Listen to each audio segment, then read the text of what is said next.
সমাজের তৃতীয় চক্ষু, অত্যন্ত গুরুত্বপূর্ণ ব্যক্তি, সাংবাদিক বৃন্দ, সকলকে দেওয়ানগঞ্জ মডেল থানার পক্ষ থেকে বাংলা নববর্ষের শুভেচ্ছা, সবার জন্য শুভকামনা। রয়েছে আরো অনেক সমস্যা রয়েছে, এর মাঝে উৎসব থেমে থাকতে নেই। আসলে মানুষ বেঁচে থাকে উৎসবের মাঝে, কোনো না কোনো ফর্মে এসে উৎসবের মাঝেই থাকে। যাই হোক, আমরা একটা রাষ্ট্রীয় প্রোগ্রামের অংশ হিসেবে আজকে আমরা পহেলা বৈশাখ উদযাপন করলাম।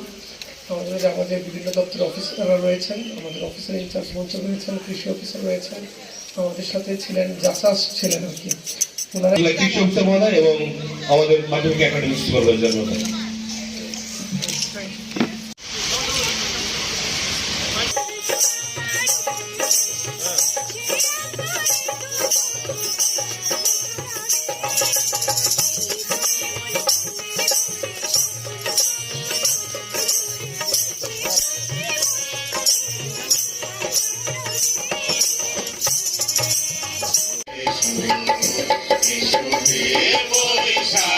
Ishuri